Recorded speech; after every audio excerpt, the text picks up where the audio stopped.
Merci. Bonjour à tous ceux qui m'écoutent de France ou d'ailleurs. Je suis le docteur Mike Keydon. J'ai 40 ans de biologie et de sciences de la vie derrière moi. Cela fait 40 ans depuis que j'ai commencé ma formation universitaire. J'ai un diplôme de biochimie, de toxicologie et un doctorat de pharmacologie respiratoire et j'ai 32 ans d'expérience, à la fois dans de grandes entreprises pharmaceutiques et en tant qu'indépendant dirigeant une entreprise de biotechnologie. J'ai tiré des conclusions alarmantes après une année d'études sur la pandémie du coronavirus. Et j'aimerais vous en parler, à vous Xavier, afin de partager mes préoccupations. Merci beaucoup, Mike, pour cette introduction. Ce sont des qualifications très impressionnantes. Merci beaucoup de nous avoir accordé un peu de votre temps aujourd'hui sur France Soir. Pour les Français, nous ferons une version sous-titrée de cet entretien. Et pour le reste de l'interview, nous allons passer à l'audio seulement de votre côté, parce que la bande passante n'est pas très bonne chez vous.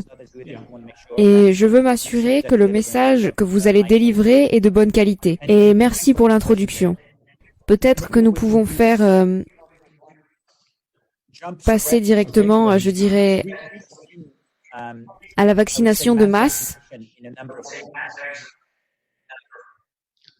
Quel est votre avis là-dessus? Oui. Donc, il convient de noter que les vaccinations elles-mêmes sont un tout nouveau type de technologie. Et je pense qu'il est inapproprié de les appeler simplement vaccins. Car lorsque nous faisons cela, les gens font inconsciemment toutes sortes de suppositions sur la sécurité et l'efficacité du produit qui ne sont pas justifiées. Je les appelle donc des vaccins à base de gènes. Voici le fait le plus effrayant. Les autorités de réglementation des médicaments du monde entier, la FDA, l'Agence européenne des médicaments et celle du Japon, ont tenu une téléconférence et ont annoncé qu'en ce qui concerne ces vaccins complémentaires, ces vaccins qui sont prétendument conçus pour s'adapter aux variants, ils ont dit aux régulateurs que, comme ils sont très similaires aux vaccins originaux sur lesquels ils sont basés, nous n'exigerons pas des fabricants qu'ils réalisent des études de sécurité clinique. Imaginez donc un monde dans 6 mois où il y a une base de données de vaccins, où le passeport pour les vaccins existe et où sur votre application, votre code PIN, vous devez aller faire votre vaccin complémentaire. Et si vous ne vous présentez pas, nous annulerons vos privilèges. En d'autres termes, votre passeport vaccinal expirera. Alors qui décide de ça? Et alors, pourquoi m'injecte-t-on une séquence de gènes inconnus pour quelque chose contre lequel je suis déjà immunisé? Je trouve que c'est terrifiant. Je ne vois pas d'explication bienveillante. Et j'aimerais souligner, sans en faire une déclaration, que si vous voulez blesser ou tuer une proportion importante de la population mondiale, je ne vois pas de meilleur moyen de le faire. Les gens ont parfois dit « Oh, ce ne sont que des théories de la conspiration.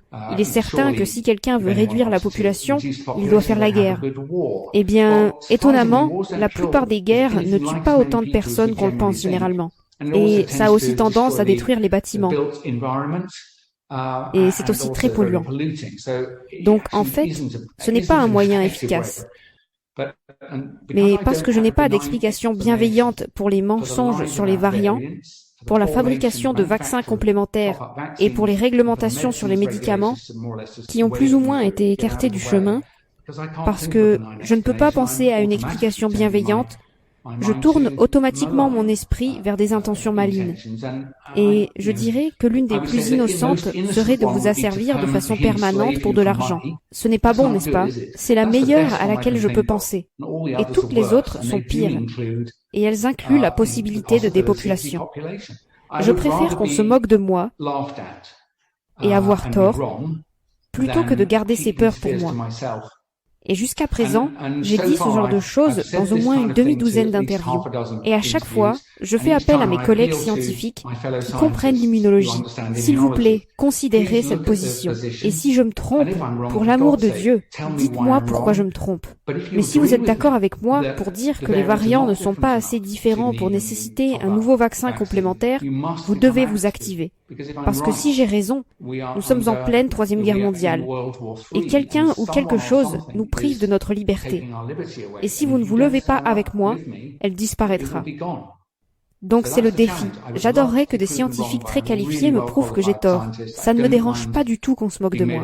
Mais jusqu'à présent, cela ne s'est pas produit. Des semaines et des semaines et des semaines. Personne ne m'a envoyé ne serait-ce que l'ébauche d'une raison pour laquelle cela a du sens. Personne. Je trouve ça effrayant. Donc, Mike, merci beaucoup pour le temps que vous avez consacré à cette émission. Je rappelle juste aux auditeurs que vous avez donné votre point de vue de scientifique et votre interprétation. Vous invitez la plupart des scientifiques à contester cette interprétation, car elle est assez, je dirais, effrayante et tragique. Et elles sont à la limite de la théorie du complot, comme le diraient certains. Mais je pense que c'est important que les conclusions de votre analyse soient exposées et vous êtes ouvert à la contestation. Je pense qu'il est très important de le dire aux gens. Il est important que les gens l'entendent. Donc au moins, vous, comme vous diriez en anglais, mieux vaut prévenir que guérir. Oui, je veux vraiment avoir tort. Je veux que quelqu'un trouve les failles de ce que j'ai dit. Parce que je me considère comme une personne honnête. Je n'ai aucune raison de m'adresser à des gens comme ça, si ce n'est que je suis très inquiet de ce qu'il se passe. Et aussi, je connais la censure. Je connais des scientifiques qui m'ont dit que je n'allais pas m'exprimer parce que mon université a dit « Nous ne voulons pas que vous remettiez en question la position du gouvernement. Alors, ne parlez pas de ça. » Et c'est le retour assez courant que j'ai entendu. Donc, beaucoup de gens sont d'accord avec mes observations. Je ne pense pas que quelqu'un d'autre soit allé aussi loin que moi dans l'extrapolation de ce que cela pourrait devenir. Mais je ne pense pas qu'il s'agisse d'une extrapolation déraisonnable. Si la première partie est vraie, alors de mauvaises choses arrivent. Et ces mauvaises choses n'ont pas de limite. Alors, s'il vous plaît, prouvez-moi que j'ai tort, ou si vous ne pouvez pas, vous devez aussi commencer à être actif dans l'information de vos concitoyens et à faire pression fortement contre cette base de données injuste construite sur le vaccin. S'il vous plaît. Mais prouver que vous avez tort, c'est apporter les preuves scientifiques que ce que vous dites est en fait faux. Ce que vous faites, c'est que vous tirez des conclusions de votre expérience et de votre analyse. Et en déduisez, je dirais, une conclusion potentiellement drastique.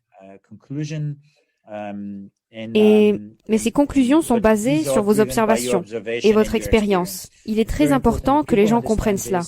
Je tiens à vous remercier d'avoir pris le temps de vous exprimer dans cette émission et de faire part de vos préoccupations à ce sujet.